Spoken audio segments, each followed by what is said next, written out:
परम शांति बापू जी आपका स्वागत है। आज हमारा जो टॉपिक है वो है वर्ल्ड पीस इनिशिएटिव। मतलब ये है कि हम विश्व शांति की तो पूरी दुनिया बात करती है, लेकिन जो तरीके से आप विश्व में शांति फैलाना चाहते हैं और विश्व को बदलना चाहते हैं, ये आप पिछले 20 सालों से सबको ये ज्ञान दे रहे हैं ताकि विश्व के अंदर शांति फैले, विश्व का परिवर्तन हो और सभी लोगों का कल्याण हो। तो अब मेरा सबसे पहला क्वेश्चन ये आ रहा है कि विश्व शांति की जरूरत क्या है, आप बताइए। देखो, धरती पर अगर सारी धरती पर विश्व में शांति होगी तो शांति के कारण लोगों को थोड़ी मन के कारण, शांति के कारण स्पिरिचुअलिटी भी आएगी और लोग उत्कर्ष कर पाएंगे। ठीक है। लड़ाइयों के कारण मन की अशांति बढ़ती है। सच विश्व शांति लड़ाइयों से आती है। ट्रू। तो मन की अशांति जब तक पूरे विश्व में शांति नहीं आएगी ना, तब तक मन की अशांति पूरी नहीं होगी, क्योंकि अशांति पूरी वायुमंडल में फैली हुई है ना।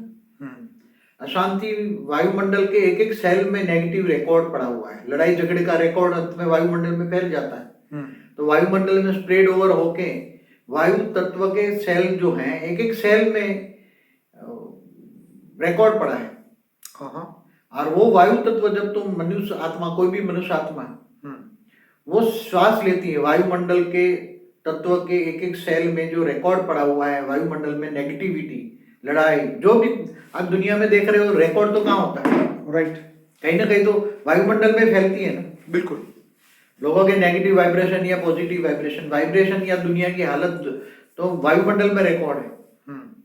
और वायु की इफेक्ट फिर स्थूल जगत में, मतलब धरती और पानी पे भी होती है, वो तो देख सकते हैं। ये तो साइंस से प्रूव कर दिया है कि वाइब्रेशन की इफेक्ट पानी पे और खाने पे हर जगह आती है, और इसकी इफेक्ट धरती पर होती है। तो धरती तत्व पर होती है, धरती और जल तत्वों में होती है, तो फिर इसकी साइड इफेक्ट, साइड इफेक्ट में अर्थक्वेक, नेचुरल कैलेमिटी, ये सब शुरू हो जाती है। क्योंकि सतयुग में ऐसी नेचुरल कैलेमिटी नहीं होती, सतयुग त्रेता में ऐसी नहीं होती। ये सच बात है आपकी। ये द्वापर से थोड़ी थोड़ी शुरू हुई है, कलयुग में बहुत बढ़ गई। नेचुरल कैलेमिटी का कारण ही कौन है? जैसे तुम्हारा 5 तत्वों का शरीर है, आत्माओं का 5 तत्वों का शरीर है, ऐसी तरह आत्मा की इफेक्ट 5 तत्वों पर होती है ना। मन की इफेक्ट सही है। मन की इफेक्ट 5 तत्वों पर होती है ना। शरीर जैसा अन्न वैसा मन आता है ना। तो अन्न कहाँ से बनता है? वायु तत्व, जल तत्व की कॉम्बिनेशन से बनता है। तो ऐसी तरह आज वायुमंडल में इतनी नेगेटिविटी फैल गई है, तो वायुमंडल का नेगेटिव, वायु तत्व भी एक सेल में रुपए ना, एक एक सेल है ना, उसमें रिकॉर्ड हो गया है। तो वो जब आत्मा श्वास लेती है ना, तो श्वास लेती है तो उसके अंदर नेगेटिविटी, श्वास में ही नेगेटिविटी जा रही है। जैसे बोलते हैं तुम गंदा खा रहे हो, तो ये श्वास भी तुम गंदा खा रहे हो। कार्बन डाइऑक्साइड कहाँ से आया? कार्बन डाइऑक्साइड नेगेटिव सोच से आया। नेगेटिव वायु कहाँ से आया? लोगों की नेगेटिव सोच से आए। सतयुग में कार्बन डाइऑक्साइड नहीं होगा। ये तो बहुत बढ़िया बात कही बाबू जी। सतयुग में अगर नेगेटिव वायु नहीं होंगे। सतयुग में एकदम नेगेटिव सोच ही नहीं थी, मतलब नेगेटिव सोच ही नहीं थी, नेगेटिव आत्मा ही नहीं थी। अब जब नेगेटिव सोच आती है, जब सतयुग, त्रेता, द्वापर, कलयुग, 4 युग घूमते फिरते हैं, तब धरती पर मनुष्य बढ़ते हैं, तो धीरे धीरे फिर इच्छाएं बढ़ती, तो फिर धीरे धीरे इच्छाओं के कारण मन में नेगेटिविटी आती है, लड़ाई झगड़ा होता है। बापूजी, हर धर्म ये कहता है कि शांति फैलाओ, शांति फैलाओ, शांति फैलाओ। दलाई लामा जैसे जो धर्मगुरु है वो भी शांति की पेशकश ही करते रहे हैं। तो धर्म ने, आप क्या कहते हैं कि धर्म के कारण शांति बढ़ी या अशांति? देखो, केवल धर्म गुरु वाले की बात नहीं, हर कोई मनुष्य आत्मा को तुम ये पूछो कि तुम क्या चाहते हो। अंदर से पूछो, तो तुम्हारे मन को पूछो, तुम मन क्या चाहता है तुम्हारा। हर कोई मनुष्य आत्मा का मन, सबको प्यार चाहिए, शांति चाहिए। क्या चाहिए जी? प्यार और शांति सबको चाहिए। सही है। मगर क्या है कि ये वायुमंडल ही ऐसा हो गया है कि अब कोई चाहे तो भी अच्छा करना चाहे, शांति से बैठना चाहे। अब कोई पूजा पाठ कर रहा है, कोई किसी का योग लगा रहा है, कोई अपने इष्ट देव को याद कर रहा है, तो भी वहां मन की शांति एक पल के लिए नहीं मिलती ना। उसको योग ही नहीं लगता। क्यों नहीं लगता? मन के अंदर ही सब दुख भरा है तो शांति कहाँ से मिलेगी? उसी टाइम वो तो मन की शांति के लिए योग कर रहा है, हाँ। या पूजा पाठ कर रहा है। जो भी कोई अपने अपने इष्ट देव को याद कर रहे हैं, अपने अपने धर्म स्थानों में, हर कोई धर्म स्थान में अपना अपना परमात्मा को याद कर रहे हैं। मगर उसी टाइम पर भी मन अशांत क्यों है? हाँ, वहां भी न चाहते हुए कोई याद आ जाएगा। तो कोई नेगेटिव संकल्प तुम्हें रिएक्ट करेगा ना। वायुमंडल में कई नेगेटिव संकल्प रिएक्ट करते हैं एक दूसरे को जी। इसलिए चाहते हुए किसी को धर्म स्थानों में भी आज अशांति बढ़ गई है। क्यों? क्योंकि देखो, अशांति का मूल कारण क्या है वो ढूंढना पड़ेगा आपको। अशांति का मूल कारण क्या है? जी। अशांति का मूल कारण है लड़ाई। अब लड़ाई किन किन बातों से होती है? लड़ाई से जो होती है वो किन किन बातों से होती है? लड़ाई जो अलग अलग बातों से होती है, इसका मेन कारण है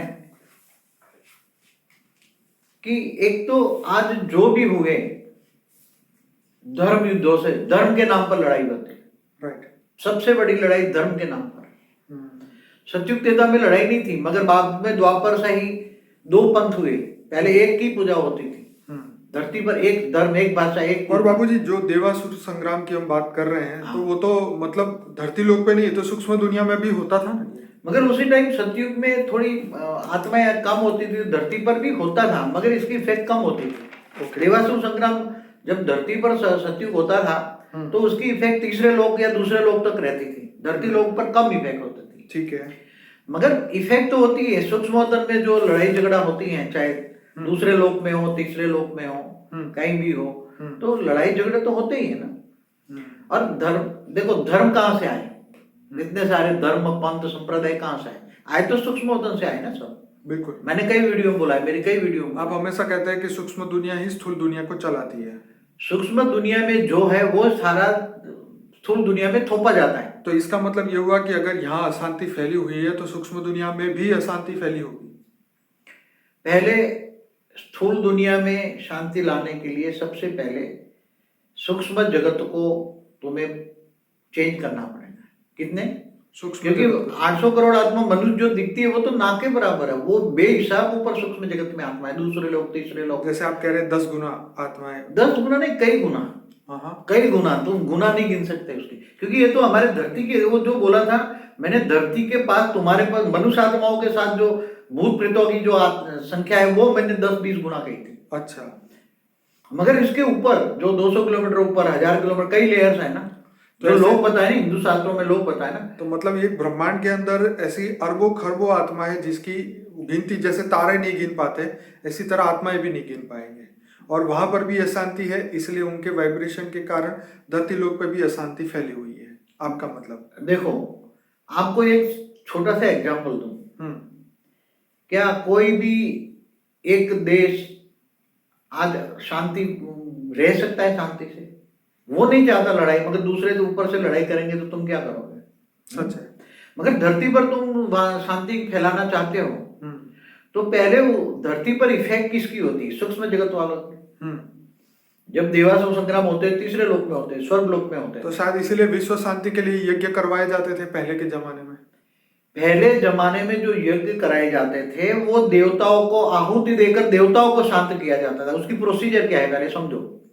जो भी यज्ञ दिया जाता था, यज्ञ में सबको भाग मिलता था।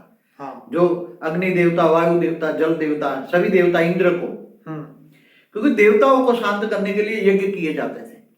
चलो जल चाहिए तो अग्नि दो, जल चाहिए आपको धरती पर बारिश, तो अग्निदेव को खुश करो, अरे वो इंद्र को खुश करो, तो जल देवता को खुश करो। तो देवताओं को खुश करने के लिए यज्ञ कराया जाता था। और यज्ञ में मंत्र, जो संस्कृत के मंत्र बोले जाते थे, तो ये उसकी देवताओं को खुश करने के लिए उसकी जो हवन में से जो वायु तत्व निकलता था, जो उसके अंदर हविष बोलते हैं, जो सब डालते हैं ना, स्वाहा स्वाहा करते हैं, जो भी डालते हैं, जब सामग्री होती है जी, वो सब डालते हैं। उससे वो जो वायु तत्व निकलता है उसमें हविष होता है, और वो देवताओं का खुराक था। ओके। तो देवताओं को खुश करने के लिए क्या, आप तीसरे लोक में रहते हैं देवता, तो जब तक देवता खुश नहीं होते धरती पर ना बारिश होती थी। देवताओं को खुश करना पड़ता था। तो आज के देवता तो मनुष्य बन गए, मगर उसकी जगह दूसरे लोग तो रहते हैं ना। सूक्ष्म जगत भी खाली नहीं है ना, जैसे धरती खाली नहीं होती, हम्म, एक युग चला जाता है, 2 युग 4 युग होने पर अर्ध प्रलय, प्रलय, कल प्रलय, महाकल प्रलय होते रहते हैं ना। राइट। ऐसी तरह तीनों लोक का भी विनाश होता है ना, भूलोक, भूपुरलोक, स्वर्गलोक का भी विनाश होता है। हम्म, इसलिए देखो, जितने धर्मपिता है, जैसे महावीर स्वामी ने भी अहिंसा परमो धर्म की, शांति की बात की, ठीक है। गौतम बुद्ध ने भी की, सभी ने किया है ना, गीता में भी शांति पर की बाबू जी, बात। गौतम बुद्ध ने बढ़िया बात ये कही थी कि उन्होंने कहा था शांति भीतर से आती है, और जब हम अपने मन के भीतर पहले शांति स्थापित करेंगे तब दुनिया में शांति होगी। देखो, मन के भीतर, मन कहाँ है? हम्म, मन माना आत्माओं, क्योंकि गौतम बुद्ध के अंदर मानने वाले जो है, उन्होंने कभी आत्मा परमात्मा का ज्ञान नहीं दिया। गौतम बुद्ध ने नहीं दिया, उन्होंने सिर्फ मोक्ष की बात की है और हाँ, शांति की बात की हाँ, है। मोक्ष और शांति की बात करते थे, ठीक है, आत्मा परमात्मा का ज्ञान नहीं दिया। ठीक है। जब तक आत्मा का जो मन है, हम्म, मनुष्य आत्मा का जो मन है, हम्म, मन कब शांत रहेगा? हम्म। आत्मा के अंदर मन कब शांत होता है? जब सतोगुण आएगा तब। वायुमंडल सत्गुण होगा। क्या? ओके। वायुमंडल बदलेगा। जैसे लोग कहते हैं ना कि पहाड़ों पर जाओ तो बड़ी शांति मिलती है। वो वहां तक नेगेटिव वाइब्रेशन थोड़ा कम पहुंच जाते हैं, इसलिए मन को एक होता है कि वहां जाके मन की शांति मिले, क्षणिक सुख होता है। राइट। जहाँ शहरों में बहुत लोग रहते हैं तो लोगों का नेगेटिव वायुमंडल बहुत होता है, पहाड़ों में जाओ तो कम लोग होते हैं, तो कम लोगों का नेगेटिव वाइब्रेशन कम होता है, तो थोड़ी मन की शांति होती है वहाँ। तो बाबू जी, वायुमंडल के, सूक्ष्म दुनिया का वायुमंडल कैसे बदले, या स्थूल दुनिया का वायुमंडल कैसे बदले, जो आप बता रहे थे? मैंने जब बताया कि एक मनुष्य आत्मा अपनी मन की शांति के लिए भी आज कोशिश करे, क्योंकि आत्मा का मूल धर्म गुण जो है, गुण आत्मा का गुण है वो शांत स्वरूप। ठीक है।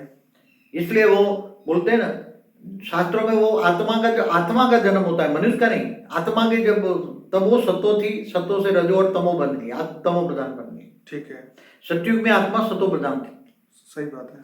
त्रेता में फिर रजो बनी, और द्वापर और कलयुग में धीरे धीरे करके एकदम कलयुग तमो प्रधान बन गई। बाबू जी, इसके बीच एक बस गीता की बात बीच में रखना चाहूंगा। गीता में जैसे स्थित प्रज्ञ बन के समाज और विश्व के कल्याण की बात कही गई, उसमें बताया गया कि सतोगुण से ज्ञान की उत्पत्ति होती है, रजोगुण से लोभ और तमोगुण से असावधानी, मूढ़ता और अज्ञान की उत्पत्ति होती है। ऐसा है। जो गीता का ओरिजिनल ज्ञान है ना, जो भगवान कृष्ण ने अर्जुन को सुनाया था, वो ऑलमाइटी अथॉरिटी का अवतार थे। तो गीता का ज्ञान जो सुनाया था वो ऑलमाइटी अथॉरिटी ने दिया था। सबसे पहले तो ये जो गीता लिखा, वो जो ऋषि मुनि का नाम है व्यास मुनि, व्यास मुनि ने लिखा। तो उसमें अपने दिव्य दृष्टि से वो ज्ञान को, अपने जो महाभारत में ज्ञान दिया था, उन्होंने अपनी आत्मा में रिकॉर्ड किया, और रिकॉर्ड करके उन्होंने व्यास मुनि ने लिखा। तो उसके अंदर जो रिकॉर्ड होना और फिर लिखना, उसमें भी डिफरेंस पड़ गया। उन्होंने श्री गणेश के द्वारा लिखा है ना। तो गीता, और फिर बाद में 5000 साल में गीता ज्ञान एडिशन ऑल्टरेशन होता है, जो जिनको जो समझ में नहीं आया, हर श्लोक की डेफिनेशन अलग अलग कर दी है गीता ज्ञान में। बाबू जी, हम विश्व शांति के बारे में बात कर रहे थे कि अब जो इम्पोर्टेंस है मनुष्य के, मतलब शांति का जो गुण था मनुष्य के अंदर, वो गुण कैसे डेवलप करें। जो सतयुग में जो गुण था, सत्य का युग था, वायुमंडल का में सत्य पीस थी, जो शांति थी, वो अब क्यों नहीं है, अब उसको कैसे फैलाए, क्या करें? देखो, तुम्हें जब धरती पर शांति लानी है ना, तो पूरे वायुमंडल को चेंज करना पड़ेगा। क्या?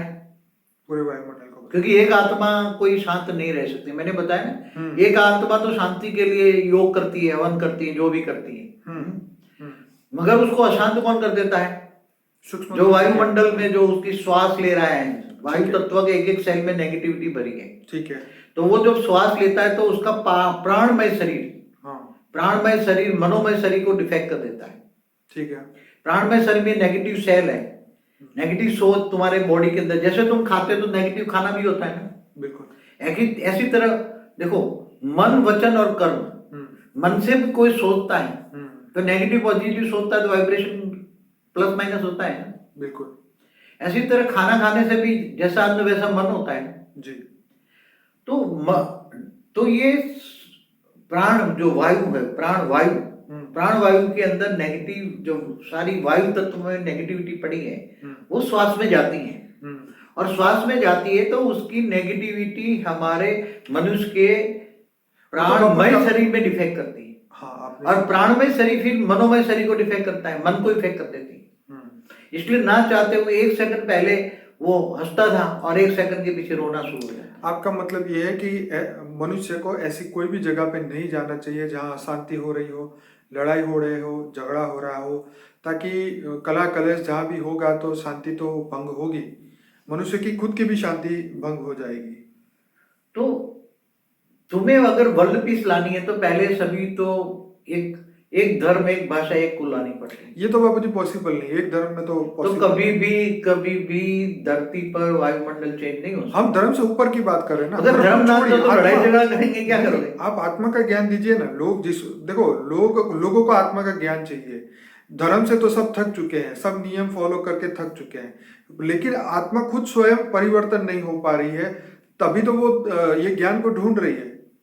देखो, धर्म नाच जात से परे होकर जब कोई भी रियलिटी को, अल्टीमेट गॉड को ढूंढने निकलती है, मतलब अपने आप को जब जानेगा तभी तो परमात्मा को जानेगा ना। हाँ, तो जब अपने आप को जानता है कि मैं एक आत्मा हूं और आत्मा में ही ओरिजिनल संस्कार थे, आत्मा का ओरिजिनल संस्कार है परम शांति, वो परम शांति ढूंढने लगे, नहीं शांति के ढूंढ में निकलेंगे ना। ठीक है। तो आत्मा दया का सागर है। आत्मा के अंदर कितने गुण हैं? जो परमात्मा के गुण है वही आत्मा के गुण आ गए ना, क्योंकि आत्मा परमात्मा की संतान है, बिल्कुल रचना है। ठीक है। तो रचना में रचयिता के गुण आते हैं ना।